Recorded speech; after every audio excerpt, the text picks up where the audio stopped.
एक राक्षस ने ब्रह्मा जी से तपस्या करके वरदान प्राप्त किया। क्या प्राप्त किया? वरदान।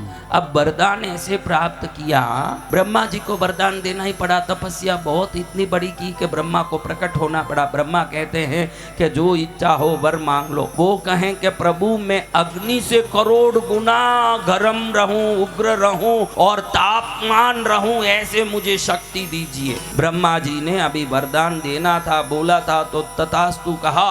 ये भयंकर एक अग्नि तो क्या जलाएं, ये नजदीक आए तो 100 योजन दूर ही लोग मर जाएं जल के। इसका नाम अनलासुर हुआ। क्या हुआ? अनल यानी क्या? अग्नि। अनल यानी क्या? अग्नि। अनलासुर यानी अग्नि असुर। ऐसा अग्नि का रूप लेके कहीं 100 योजन दूर चले, जंगल का जंगल जल के भस्म हो जाए, स्थान का स्थान भस्म हो जाए, लोग त्राही त्राही करते करते शंकर जी के पास पहुंचे। प्रभु हे भोलेनाथ बचाओ, ये अनलासुर पूरे तीनों लोगों को जला के भस्म कर रहा है। शंकर जी ने गणपति जी को आदेश दिया, गणेश जाओ इस अनलासुर के दुख से सभी को मुक्त करो, ये अनलासुर को खत्म करो। अभी गणेश जी चाहे जो अस्त्र छोड़े वो अस्त्र जाए और अनलासुर की अग्नि में जाते ही अस्त्र पिघल के गिर जाए। भाई उसको कौन क्या करे? समझो अग्नि से करोड़ गुना तापमान वाली शक्ति हो तो उसके सामने कौन खड़ सकता है हमारा? तो गणेश जी ने देखा कि ये क्या हुआ, ऐसे क्या होगा। अचानक गणेश जी ने उग्र रूप और ब्रह्मांड में चरण हो, पाताल में और आकाश में शरीर हो, ऐसे बड़ा रूप लिया।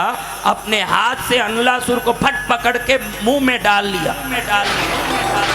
अनलासुर को ही गणपति जी निगल गए। क्या कर गए? निगल गए। अनलासुर को गणपति जी निगल गए। अनलासुर खत्म हो गया, लेकिन गणपति जी के पेट में जाके वो ऐसी अग्नि फैलाने लगा, गणपति जी से सहन नहीं हो। हाँ गर्मी लग रही है, मुझे परेशानी हो रही है। अब ऋषि मुनि देवता सब इकट्ठे हुए। कोई नारियल पानी से स्नान करावे ठंडक होने के लिए, कोई नारियल पानी पिलावे, कोई गंगा जल से स्नान करावे, कोई गंगा जल ठंडा पिलावे, कोई बर्फ खिलावे।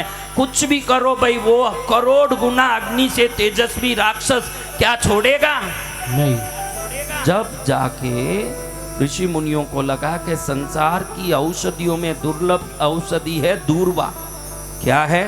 दूर्वा। अगर ये दूर्वा दुनिया के कोई भी गर्मी को शमन कर सकती है तो इस गर्मी को भी शमन कर सकेगी।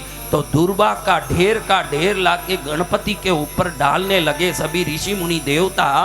जैसे जैसे दूर्वा गिरने लगी वैसे वैसे गणपति जी के पेट की अग्नि शांत हुई। अनलासुर भस्म होके पेट में ही खत्म हो गया और हजम हो गया।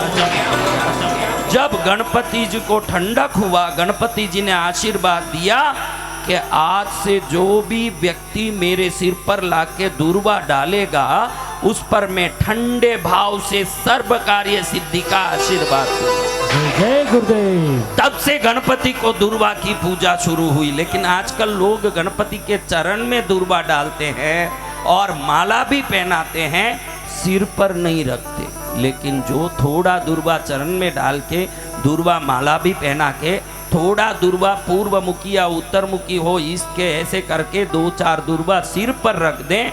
गणेश जी का आशीर्वाद है कि मेरे सिर पर दूर्वा जो रख देगा उसके सिर पर मेरा हाथ सदा रहेगा। थोड़ी सी दूर्वा, देखो गणपति को कभी एक दूर्वा नहीं चढ़ाना। कई लोगों को मैं देखता हूँ सिंगल दूर्वा, एक दूर्वा लेके ऐसे चढ़ाते जाते हैं। गणपति को दूर्वा 2 ही चढ़ता है। कभी भी 2 दूर्वा लें, चरणों में चढ़ाते, अष्टोत्र सतनाम बोलें, सहस्र नाम बोलें, बहुत लाभ होता है। गणेश पुराण में आता है ऋषि पत्नी बड़ी उपहास करती है ऋषि को, लेकिन ऋषि दूर्वा को चढ़ाते हैं और दूर्वा को इंद्र के देवलोक के पलड़े में पत्नी को दे के भेजते हैं कि दूर्वा की महिमा क्या है। जाओ देखो, ऋषि पत्नी स्वर्गलोक में जाती है, एक पलड़े में 2 दूर्वा रखते हैं, दूसरे पलड़े में देवेंद्र के देवलोक के सभी गहने और संपत्ति रखते हैं। दूर्वा का पलड़ा भारी होता है न, ये पूरा देवलोक की संपत्ति वाला पलड़ा हल्का रहता है। ये दूर्वा की महिमा बहुत बड़ी है।